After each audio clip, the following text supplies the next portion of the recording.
Welcome to Karma Chronicles. Please like the video and subscribe. Let's begin.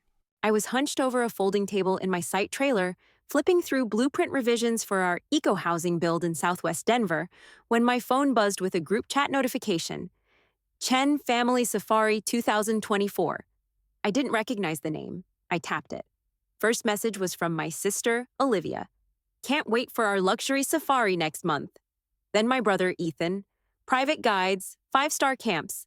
Gonna be unreal. Then came the gut punch. From Mom. We're going without you, May. You wouldn't be comfortable. It's very exclusive. And you hate heat. I stared at the screen. More texts rolled in. Olivia again. May would probably pack hiking boots and a headlamp. Ethan added, she's probably building huts somewhere. Dirt and bricks forever. Then Mom again. Luxuries wasted on her. She doesn't get it. My fingers went numb. I scrolled up. Months of messages I'd never seen. Holiday dinners, birthdays, engagement parties, all planned in that same thread. Without me, every major family plan. And I wasn't in it. Not once. Quick note, before we start, how's your day going and where are you joining from? I looked around the trailer. A battered coffee maker hummed in the corner. My steel-toed boots sat by the door, coated in red clay from yesterday's site walk. On the wall behind me, a photo of me shaking hands with the mayor, next to our award for Greenrise's low-impact housing development.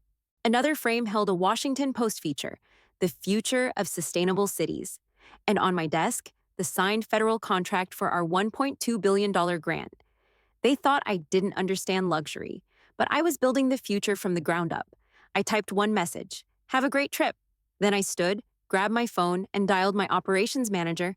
Hey, I said, what's the lead site launching near the Serengeti next month? He didn't hesitate.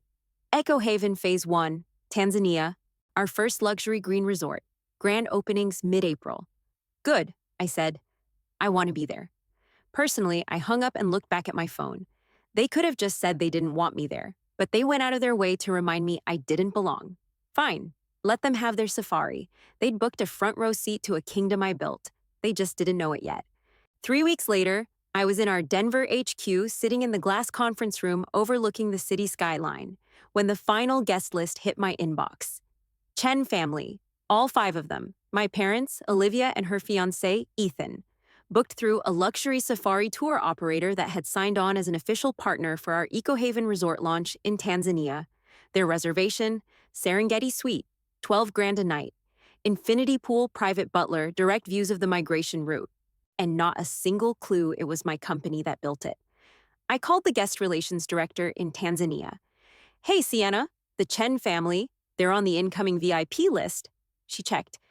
Yeah, 5 guests, arriving day before launch, staying for 6 nights. Why? They're mine, I said. Give them the full experience. Spa treatments, private chef, guided drives, sundowner cocktails, the whole works. Of course, she said. Anything else? Yeah.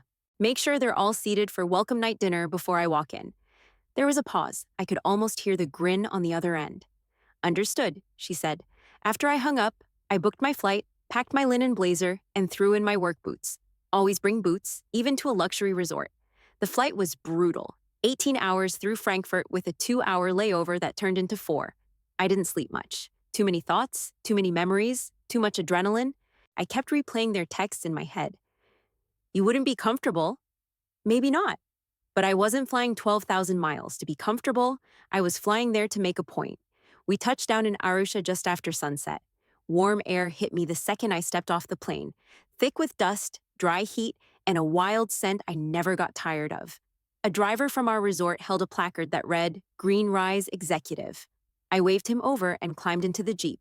The ride to the site took 3 hours, long stretches of open land, acacia trees bending in the wind, a sky packed with stars. I stayed quiet most of the ride, watching the road, going over the schedule. Grand opening in 2 days. Press, donors, environmental officials, influencers, and 5 people who thought I didn't belong in their world. They were about to find out who really built it. We pulled up to the resort gates after midnight. Solar lanterns lined the walkway. The main lodge glowed softly against the night. Sienna met me at the entrance with a clipboard. Everything's ready. The Serengeti Suite is prepped. They'll arrive tomorrow afternoon. And the seating for dinner? I asked.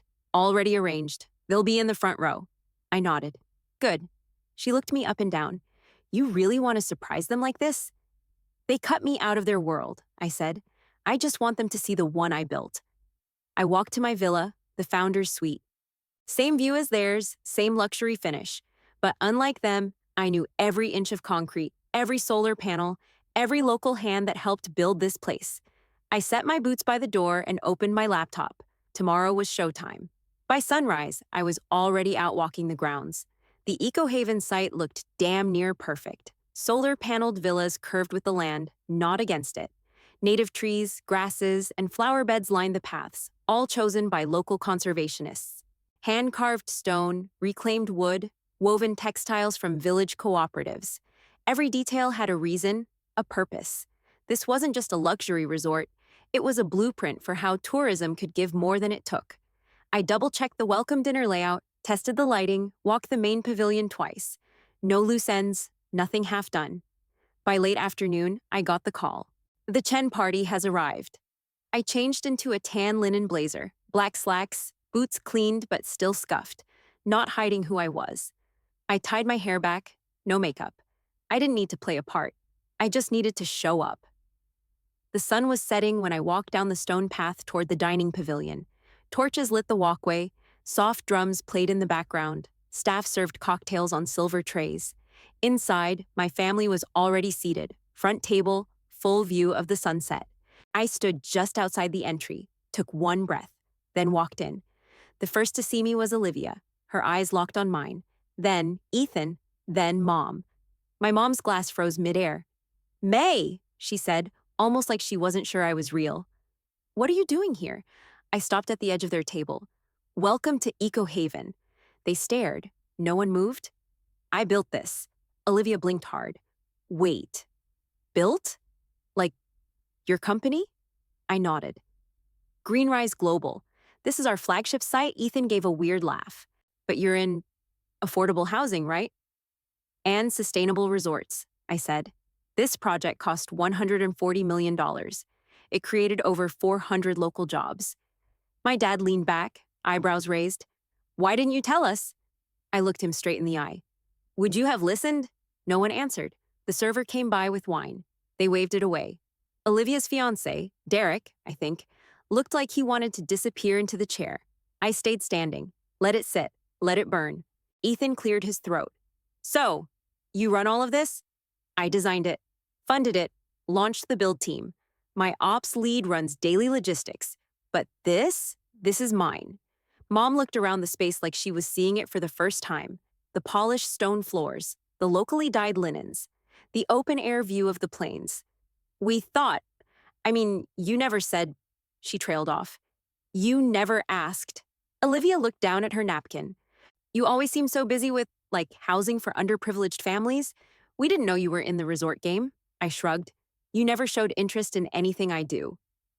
Why would I bother updating you? They all went quiet again.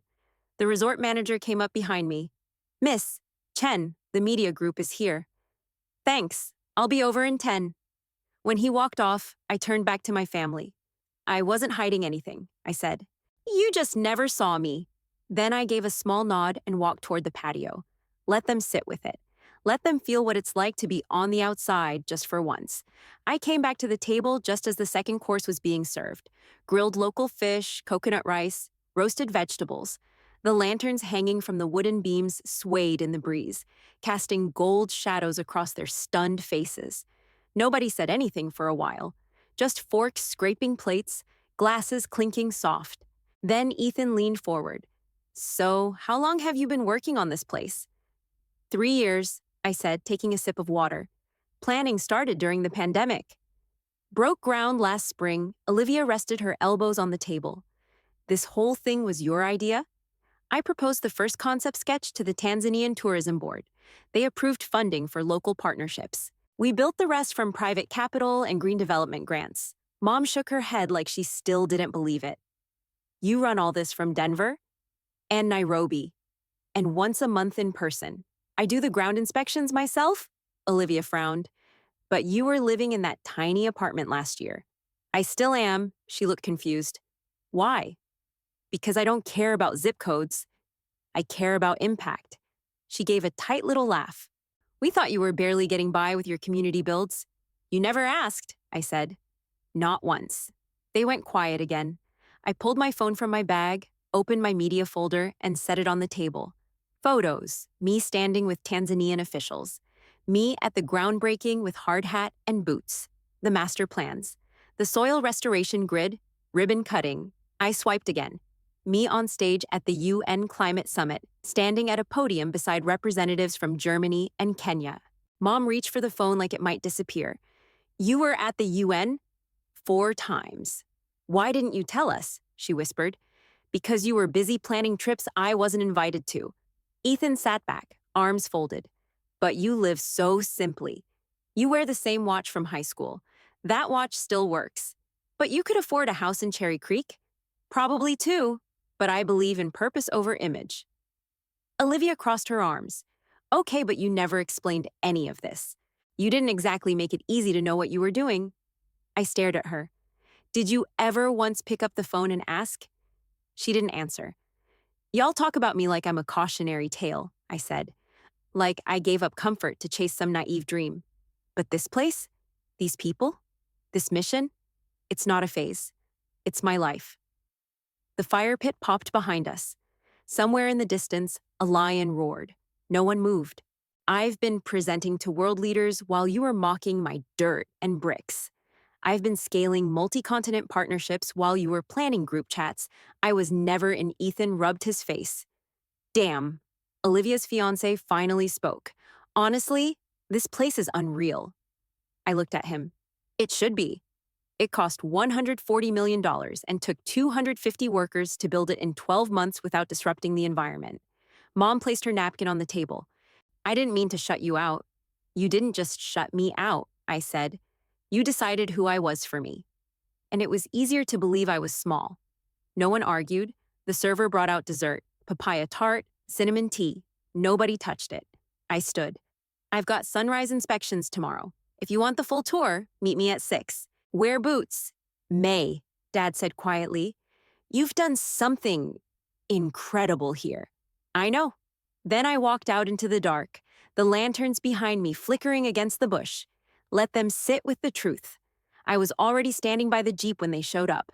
Ethan wore brand new hiking boots that still had the tag tucked in. Olivia had on oversized sunglasses and a safari hat like she was prepping for a Vogue shoot. My mom didn't say anything, just climbed in and sat across from me. The guide, Joseph, gave a nod and started the engine. We rumbled out of the resort as the sky started to shift, that soft orange glow bleeding through the trees, the kind that makes the whole world feel quiet. Look to your left, Joseph said.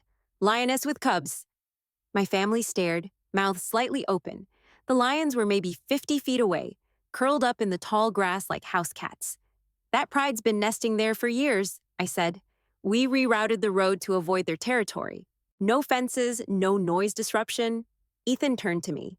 You did all that? Just for the lions? And the elephants? And the birds? And the migration corridor that runs 20 miles through here? Joseph slowed as we passed a herd of elephants crossing the road. He pointed at the baby in the middle. That one's new. Maybe 2 weeks old, Olivia actually smiled. It's insane how close we are. I nodded. That's the point. Close enough to care, far enough not to harm. Mom finally spoke. How did you even learn all this? Years of working with local biologists and engineers. We didn't just drop a resort here. We built it around what was already thriving. Ethan leaned forward. So the people working here, they're local? 87%, I said. From the chefs to the landscapers. We built vocational programs before we poured the first foundation. He sat back like that hit harder than he expected. This isn't just ecotourism, I said, watching the horizon light up. It's long-term impact, education, jobs, land conservation, clean water. Joseph pointed out a rare hornbill, and everyone lifted their phones, but Mom didn't. She was still looking at me. Dad broke the silence. How much does this place bring in? Projected $40 million annually, I said. Already booked solid for 9 months. Olivia turned her head fast. Wait, $40 million? Yep, and that's just phase 1. We're launching 2 more sites in Kenya and Botswana next year. Mom blinked hard. We really had no idea. No, I said. You didn't. The Jeep rolled to a stop near a hilltop lookout. Joseph gestured toward the sunrise. Best view of the plains. They all got out and walked to the edge. I stayed in the Jeep a minute longer, watching them. Standing there in silence, watching the wild like it was something holy. Then my mom turned around. May, can you take a picture of us? I walked over. She handed me her phone without a word. They stood close, arms touching. I lifted the phone, framed the shot, and took it. No one smiled big, but no one looked away either. We ate dinner at the Cliffside Boma that night, an open fire in the center, stars blazing overhead, local drums pulsing low in the background. The table was set with grilled goat, cassava flatbread, stewed greens, and mango slaw. Our chef Juma came out to explain each dish in Swahili first, then in English. My family smiled politely. I could tell they didn't understand half of it. Neither did I at first, but I'd spent years learning. Showing up, sitting at tables like this one and listening. Nobody said much during the meal. For once, it wasn't awkward. It just was. Then Olivia cleared her throat. May, she said soft but direct, I'm sorry. We shut you out. I looked up. She wasn't blinking away guilt or trying to look sad. She was just owning it. Ethan nodded. We treated your path like a phase, like some idealistic volunteer thing you'd outgrow. I didn't say anything. I wanted them to keep going. My dad sighed, deep from the chest. You earned more than respect. You earned admiration, I smirked. And all it took was flying halfway around the world and blindsiding you with my success. That cracked a few smiles. Olivia shook her head. We didn't deserve that moment, but we needed it. Mom put her fork down. Do you forgive us? I looked at her, then around the fire. I forgive you, I said, but I need it to be different now. How? My dad asked. I need you to see me. Not just when I make headlines, not when it's convenient or impressive. I need you to ask, listen, be curious instead of assuming I'm failing just because I'm quiet. Ethan looked down at his plate. I never asked what your days look like. I just pictured you laying bricks. I do lay bricks, I said. Sometimes. And spreadsheets, and investor decks, and international policy briefings. Olivia leaned forward. We were wrong. You weren't just building houses, you were building a movement. I raised my glass. One that pays taxes. They laughed for real this time. The servers brought out dessert, roasted bananas with ginger honey, and a scoop of local coconut ice cream. Nobody touched it at first. We were too busy talking. Ethan asked about the supply chain. Olivia wanted to know how we sourced our reclaimed wood. My dad asked how many employees I had. 364 full-time, I said. Another 500 seasonal, and our microloan programs funding over 200 women-run businesses in nearby villages. Mom looked at me like she didn't recognize me, but in a good way. You always had this in you, didn't you? I nodded. You just didn't want to see it. Not because we didn't care, she said, because we thought we knew better. Well, I said, now you know. We sat there a long time. The fire cracked, plates cleared, stars above stretching wide and wild. It didn't feel fixed. It felt raw, but it felt real.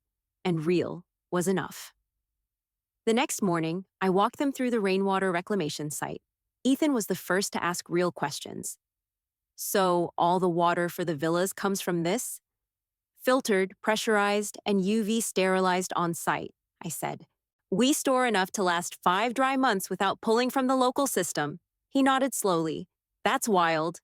We moved on to the organic gardens, kale, sweet potatoes, lemongrass, papaya, all grown and harvested by local staff trained through our farming co-op.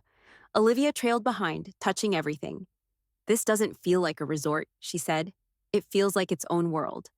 That's the point, I said. It works with what's already here, not against it. We passed the microloan office next. A chalkboard listed every woman-owned business funded that quarter.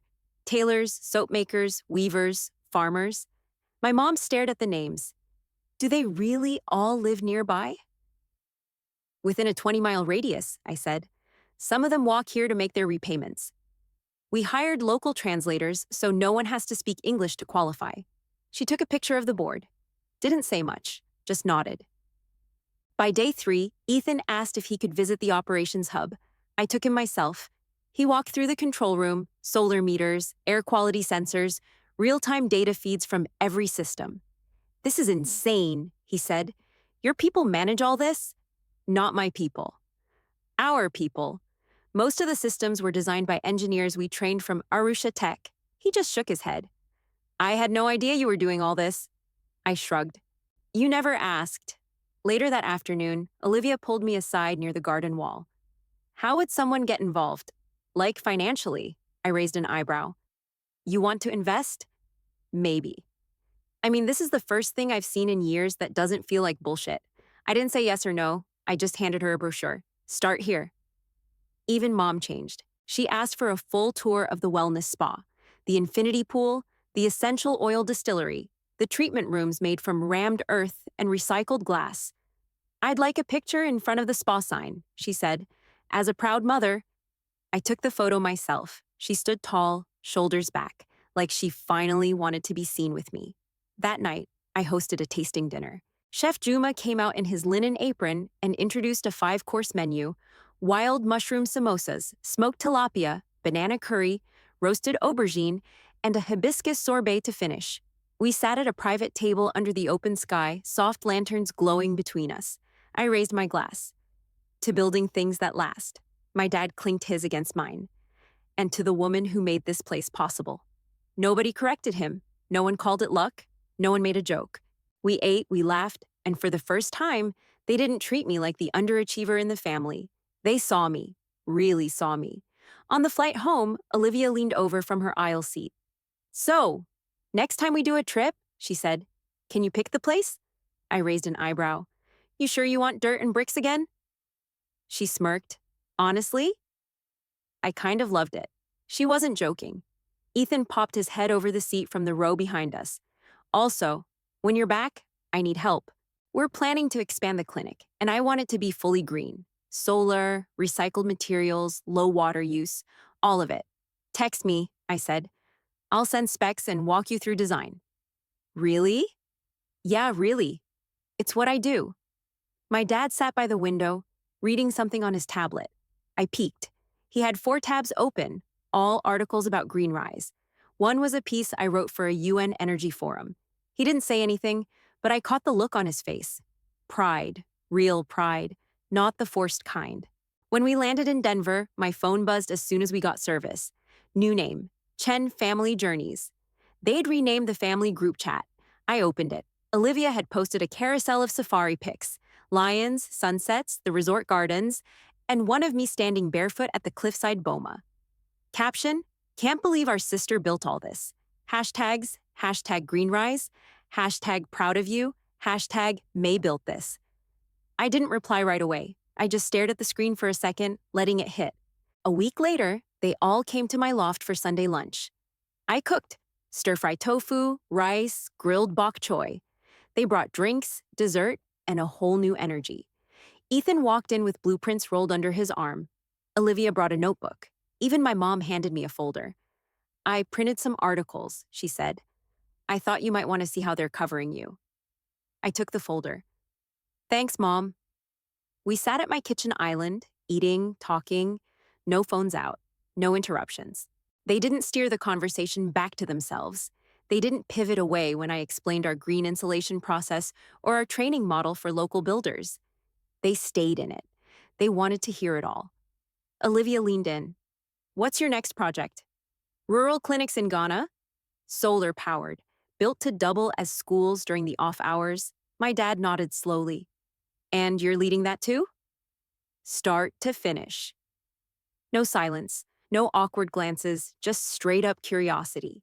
They were finally showing up, not out of guilt, not out of surprise, but because they were ready to see who I really was. A month later, I was back in the air, flying over the Serengeti. But this time, I wasn't alone. The investors sat beside me, flipping through pitch decks and project summaries, their suits a little wrinkled, eyes still wide from the site tour. They'd seen everything: the solar fields, the vocational training hub, the impact reports. But none of that compared to the moment we flew over the resort, and I pointed it out from the plane. "That one," I said. "That's ECOHAVEN." They pressed against the windows. "Looks like it belongs there." one of them said. It does, I replied. I leaned back in my seat and looked out the window. Wide skies, golden grasslands, nothing but open earth stretching out in every direction. And I thought about that message. You wouldn't be comfortable. I never deleted it. It was still in the thread, buried under the photos and hashtags. I'd read it more than once since. Not out of anger, not anymore. Just as a reminder. They hadn't meant to be cruel, they just didn't see me. That was the part that stuck. They didn't know who I was, so they made it up. Quiet May, frugal May, the one who picked purpose over polish and would never fit into their luxury world. And yeah, for a long time, I let that piss me off. I worked harder, pushed further, made it impossible to ignore. I built something bigger than them, bigger than me, just to prove a point. But now, that wasn't the point anymore.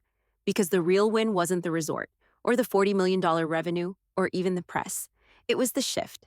Them finally sitting at my table, not to teach, not to critique, but to listen, to ask, to see.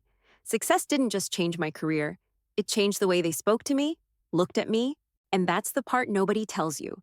The best kind of success isn't about beating people who doubted you. It's when the people you love stop doubting you altogether. It's when they come home, sit down, and say, "Tell me everything." And this time, they mean it.